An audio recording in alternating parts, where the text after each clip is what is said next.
Hi everyone, welcome back to the channel. This is going to be a very short video जिसके अंदर I just want to share a timetable with you if you are preparing for CAT 2025. इस time table को मैंने 6 months का बनाया है जो कि मार्च से लेके अगस्त तक रन करेगा. Generally 6 months on an average sufficient होते हैं अगर आप सेल्फ प्रिपेयर भी कर रहे हो to finish off your syllabus. So please note कि मार्च से लेके नवंबर तक आपका पूरा प्रिपरेशन होता है जिसको 2 पार्ट्स में ब्रेक किया जाता है. अगस्त तक आप अपना सिलेबस कंप्लीट करते हो एंड अगस्त टू नवंबर आप अपने मॉक्स से मार्क्स को इंप्रूव करते हो और रिवीजन करते हो. सो अब मैं आपको इस टाइम टेबल से एक बार वॉक थ्रू करा देती हूँ so that when you use it you are able to understand कि इसमें क्या क्या फीचर्स हैं. At this point let me also share about the partners of this video which is Oswal books. उनकी ये जो बुक है लास्ट 25 ईयर्स के सॉल्व पेपर्स, मैंने इसको यूज करके ये टाइम टेबल बनाया है. Let me explain how this book can help you. CAT exam के लास्ट 25 ईयर्स के पेपर्स में जितने भी क्वेश्चंस आए होंगे इसमें चैप्टर वाइज क्वेश्चंस है. सो अगर मुझे अरिथमेटिक्स का कोई भी टॉपिक पकड़ना है तो मैं उस चैप्टर को ओपन अप करूंगी एंड उसमें ईयर वाइज सारे क्वेश्चंस आ जाएंगे. तो जब आप इस टाइम टेबल को यूज करके किसी भी चैप्टर की प्रैक्टिस कर रहे होगे उस टाइम पे आपको चैप्टर वाइज क्वेश्चंस की जरूरत पड़ेगी and that is where this book can help you. इसके स्टार्टिंग में आपको एक ट्रेंड एनालिसिस मिलेगा. ईयर वाइज स्प्लिट दे रखा है कि हर चैप्टर में से कितने क्वेश्चंस आए थे. तो क्योंकि लास्ट कुछ ईयर्स में अरिथमेटिक और अलजेब्रा पे फोकस ज्यादा रहा है in the time table as well you will see that I started off with those chapters and उनके ऊपर ज्यादा फोकस रहा है in terms of the total number of weeks. अगर आप इस बुक को बाय करना चाहते हो या ओसवाल बुक्स की कोई भी और बुक को रेफर करना चाहते हो then I will add its link in the pin comment and description for your reference. Now let me walk you through the time table one. So जैसा कि आप देख सकते हो सबसे ऊपर मेंशन्ड है कि इसको कवर करने के लिए आपको टोटल 6 मंथ्स का टाइम लगेगा starting from March till August. लेकिन अगर बाय चांस आप ये वीडियो थोड़ी देर बाद देख रहे हो इन दैट केस आप लेफ्ट हैंड साइड पे जो वीक्स मेंशन्ड है उनको यूज कर सकते हो. So rather than following the dates here कि 3rd मार्च से 9th मार्च में ये करना है,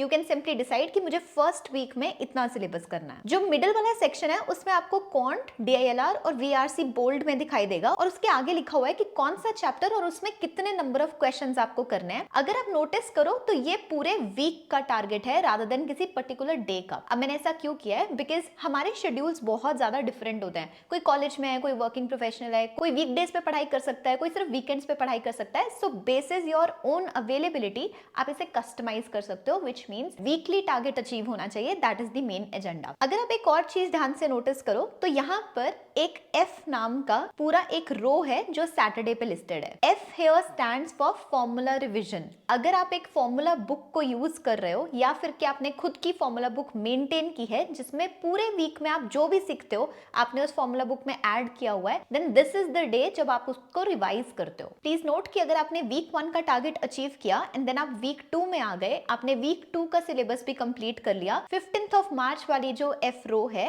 इन that case you will be revising whatever you have noted down in your formula book for week 1 as well as week 2. So आपको हर weekend को जो formula revision करनी है वो अभी तक जितने भी चैप्टर्स के फॉर्मूलाज आपने नोट किए हैं उसकी करनी है. अभी हम थोड़ा और नीचे आएंगे तो आपको वीक 4 के अंदर दिखाई देगा कि एक एम नाम की रो भी है which is on Sunday. M stands for mocks. तो अगर आप इस टाइम टेबल को अच्छे से स्क्रॉल करके देखते हो तो देन मार्च में एक मॉक है, अप्रैल में एक मॉक है, मई में एक मॉक है, लेकिन उसके बाद जून में हर ऑल्टरनेट वीक में एक मॉक है. सो मंथ के अंदर 2 मॉक्स आप दोगे. देन जुलाई के अंदर हर वीकेंड को आप एक मॉक दोगे एंड अगस्त के अंदर आप वीक में 2 बार मॉक दोगे with a gap of 2 to 3 days. So ये मैंने बनाया ही इस तरह से कि आपका mock taking towards the end of your preparation बढ़ता जाए. अगर आप एग्जैक्टली इस टाइम टेबल को फॉलो करते हो तो आप लास्ट वीक जो करोगे विच इज 25th वीक वो कंप्लीट होगी 24th ऑफ अगस्त को. Now whenever I have made any video on this channel उसमें मैंने हमेशा मेंशन किया है कि आप कोशिश करो कि आप अपने सिलेबस को जुलाई एंड नहीं तो अगस्त एंड तक कंप्लीट करो. इस टाइम टेबल को मैंने अगस्त एंड तक का इसलिए बनाया है बिकॉज बहुत सारे लोग इस वीडियो को शायद मार्च में नहीं देखेंगे और उससे भी लेट देखेंगे. In that case push yourself and try completing the syllabus of 2 weeks in 1 week. अगर आप कोचिंग भी ले रहे हो आई वुड रिकमेंड कि आप इस टाइम टेबल को फॉलो करो. चाहे